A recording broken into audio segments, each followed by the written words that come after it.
Om Jananim Sharadam Devim Ramakrishnam Jagadgurum Padapadme Tayo Shritva Pranamami Murmuhu.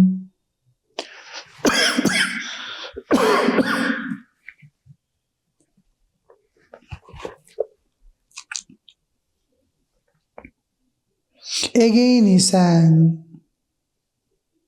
Sri Ramakrishna is singing. Again he sang. Why should I go to Ganga, Gaya, to Kashi or Kanchi or Prabhas? So long as I can breathe my last with the Kali's name upon my lips. Gaya Ganga, Prabha Shadi, Kashi Kanchi ki baat chai. Kali, Kali, Kali bole. If I can repeat the name of Mother while leaving my body, what more do I want of going to so many pilgrimage centers? The thing is, where will be my consciousness at the last moment of leaving this body? What are you conscious of? What is the consciousness contains?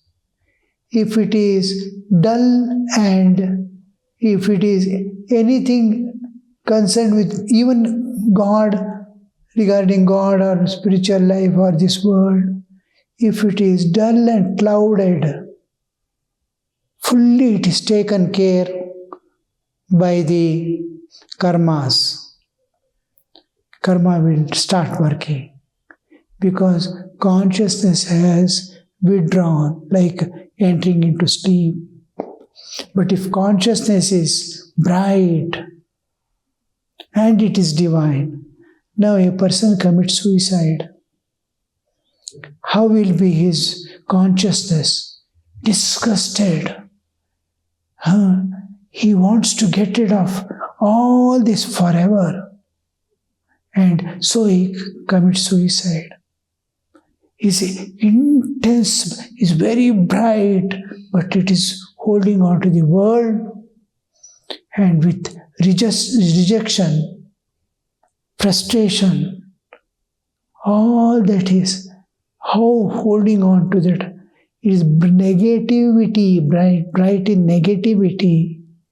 So it takes long time for it to regain, to forget that, to taper down his awareness, to come back to the normalcy and experience the sukha dukkhasi of his life and get the proper body again.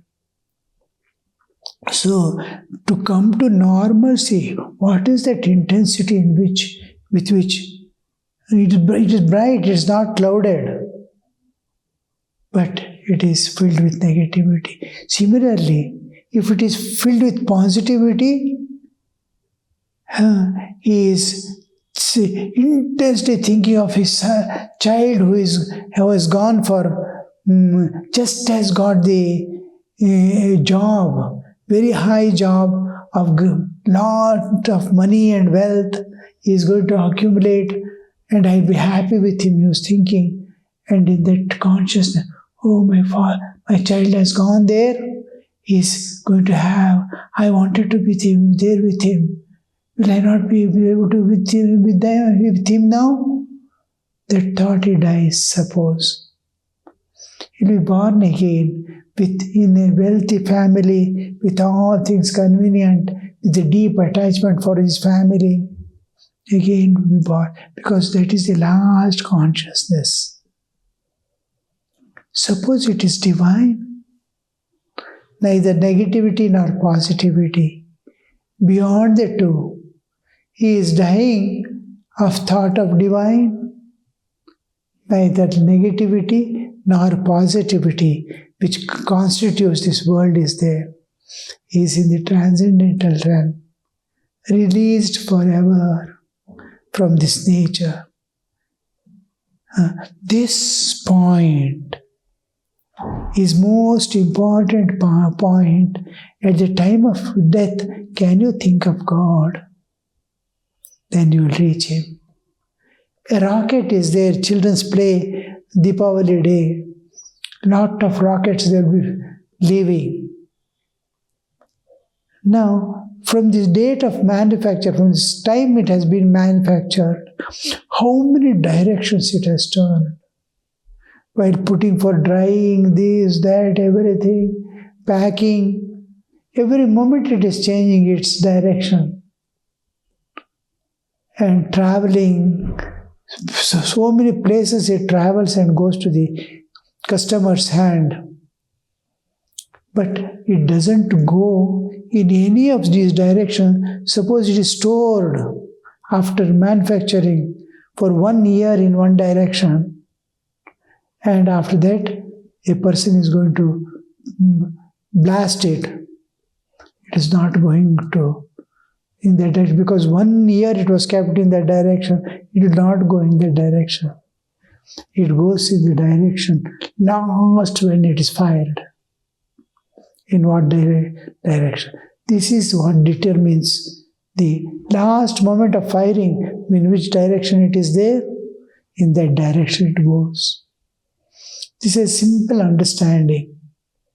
So, if a man can think of God at the last moment, nothing to worry, no sadhana, but will that thought come all of a sudden? When I am entangled in the world, dipped in the world, can I get that last thought at the time of death? I dipped myself in the world and holding on to it. Like the rocket, if holds on to that place, that one, and somebody fires, it will go in the same direction. So whole life is spent in the world, and can it think of the divine? That's why you are asked constant thought of divine and intense activities, participation, offering love and sacrifice for others, and nothing for you.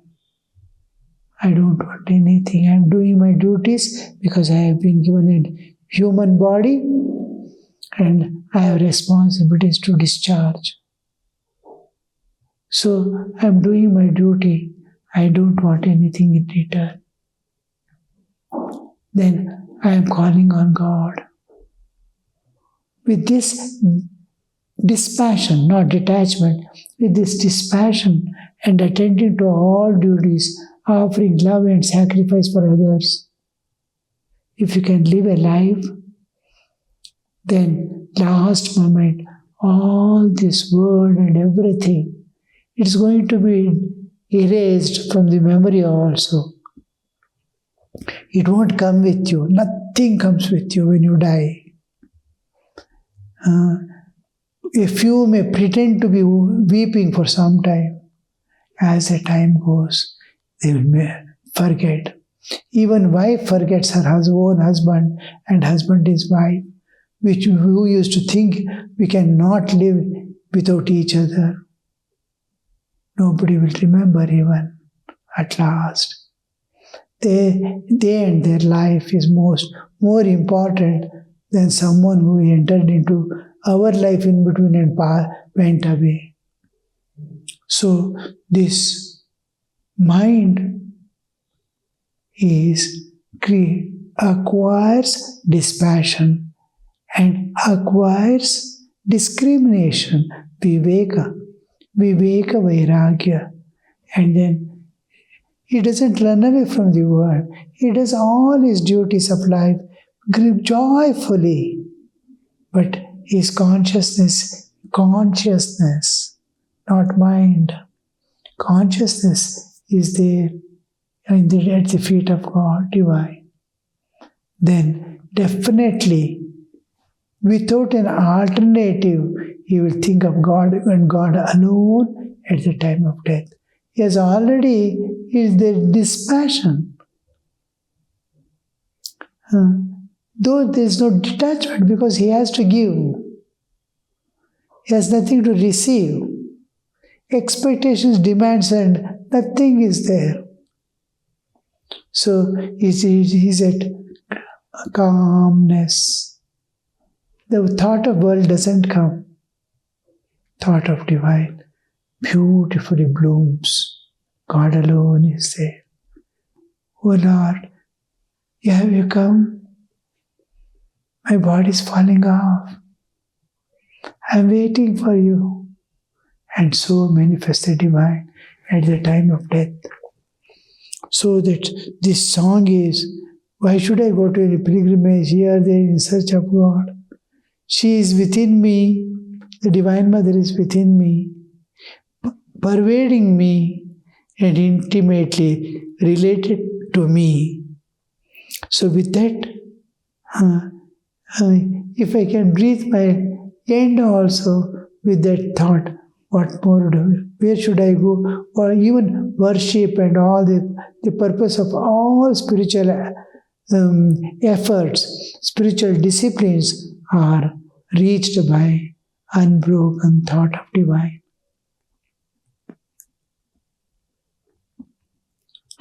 Why should I go to Gaya, Ganga, Kashi, Kanchi, Prabhas, so long as I can breathe my last with the Kali's name upon my lips? Because his life is so devoted to divine and unselfish love to the world, he is very confident. Yes, nothing can separate me from my mother at the time of death. Again he sang, again, dwell, O mind, within yourself. Enter no other's home. If you but seek there, you will find all you are searching for. Dwell, O mind, within yourself. Enter nobody's home.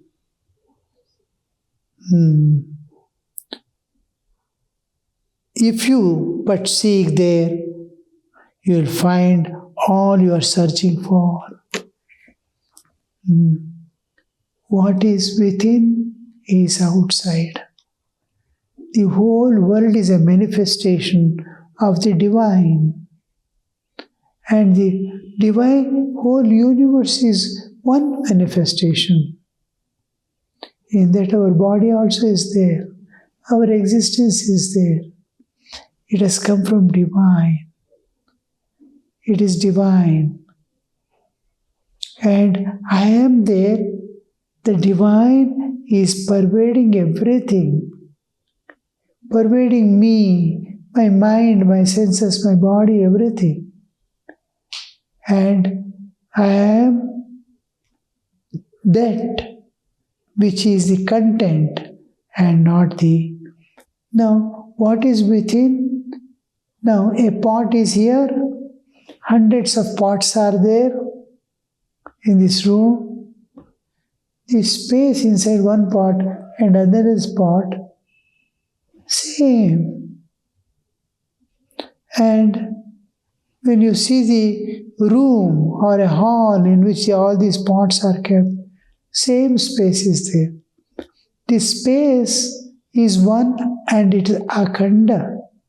It is, you cannot cut that space. All spaces. If pot thinks, what is within me, if it knows, it knows. Because same thing, not even same thing, it is that. Same thing means, again the duality appears. There is no duality in space. There is no partition. It is seamless existence, one without a second. So that seamless, there is no partition, akhanda. And that is within the pot. But it doesn't understand. Pot looks as if it is separating. It has inner space alone. It doesn't know outer space is also the same inner space. What is within? You cannot explore the whole universe to search what is pervading it, what is the inner content of the universe. Oh, where is God? You cannot search, but you can search within you. The same space which is within you is outside you and beyond. So this is the dwell, O mind, within yourself. Enter no other's home. If you but seek there, you will find all you are searching for. What are we searching for? A thing which never fails, never ceases to exist. And then another song. The black bee of my mind is drawn in sheer delight to the blue lotus flower of Mother Shyama's feet. The black bee of my mind is drawn. The bees, the nature of bees is to collect honey, sip, drink, fill, and then accumulate, carry, store. How much you see a bee? It's always the moment it is little brightness is coming, night is going, it's going to be dawn. It's immediately. It's only, its consciousness is always filled with where is honey, how to go and bring it, how they store in the comb, you see, honeycomb, where the bees live. Tons of honey is taken only from the honeycombs. And there you see how they store. So, bee is always after, in constant search, non-stop, from one flower to another flower. The moment it sees a color flower, immediately rushes there, searches. If it is not there, if it is there, it sits, seeps. And seeping, if it is full, till it is full, it will go to all other flowers, collect and go. So, the morning getting up, till the light, it goes back to its comb. The honeybee is always after search of the honey. So, black bee of our mind, so is the mind of the sadhaka. So should be the mind of the sadhaka also. Yes, real sadhaka, his mind is always drawn to the divine, just like a magnetic needle in a compass. In compass, if you see the magnetic, wherever, in whatever direction you keep it, it will be showing north. So this north showing is most important. Sadhakas. Then it has become a bee, honey bee. Black bee of my mind is drawn in sheer delight. The thought of honey itself pleases the smell, the color of the flower, how it gets attracted, you see. In sheer delight to the blue lotus flower, Mother Shyama's feet. And then one more song Sri Ramakrishna is singing. Cherish my precious Mother Shyama tenderly within, O mind. May you and I alone behold her, letting no one else to intrude. Meditation. When meditating, how do you meditate? First thing is, you select a fine place where external disturbance do not disturb you if you are getting affected by the external situations. If external situations are not affecting you, then every place is place of meditation. But if you are attracted or repelling by external forces, then you cannot meditate anywhere and everywhere.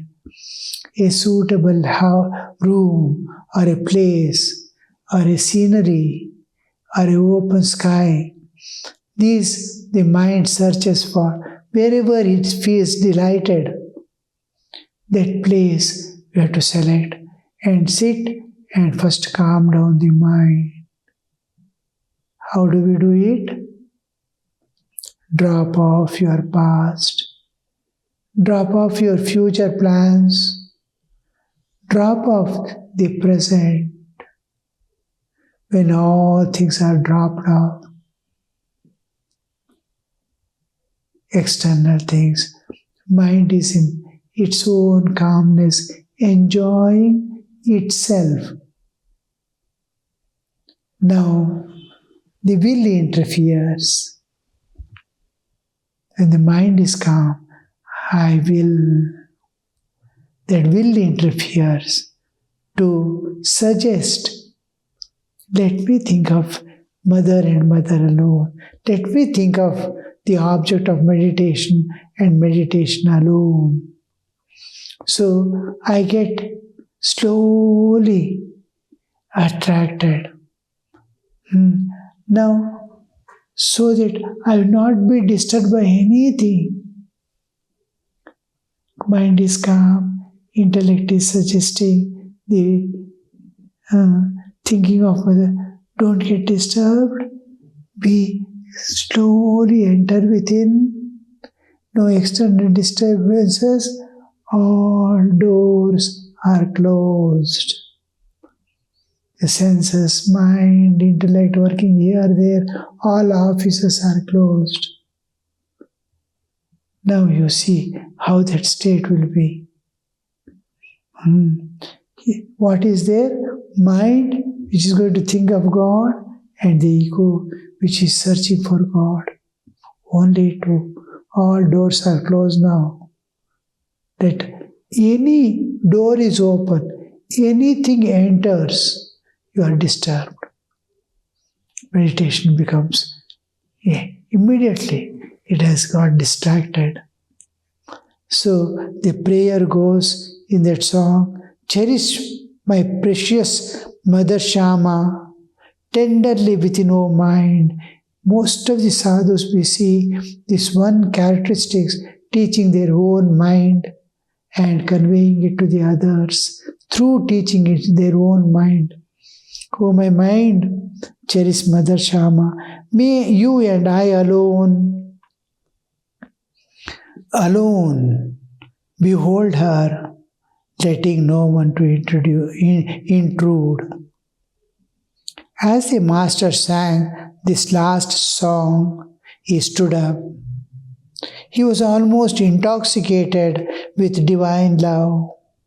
Again and again, he said to the devotees, cherish my precious Mother Shama tenderly within you. He is repeating. It is first when the Sri Ramakrishna tells, it is as if a auto-suggestion, as if he's telling to, and in the end, he is instructing others. The life of an avatara, life of those who have fulfilled the purpose of their life, is only kept there. That body is kept alive for this, instructing to others, guiding others to the perfect path. Those who are fortunate, those who are able to understand, those who are able to capture. But this life of an enlightened soul is exclusively kept for instructing others, guiding others. It's fulfilled. I went in that direction, go there, you'll get. You'll be free forever. Eternal freedom from nature.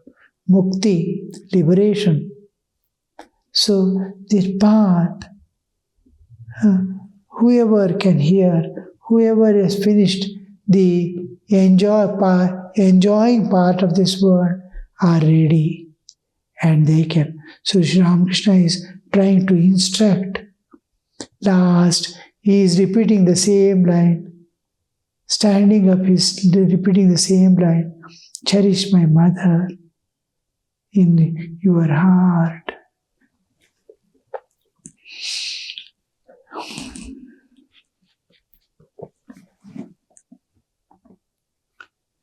Om Shanti Shanti Shanti Harihi Om Tat Sat Shri Ramakrishna Arpanamastu.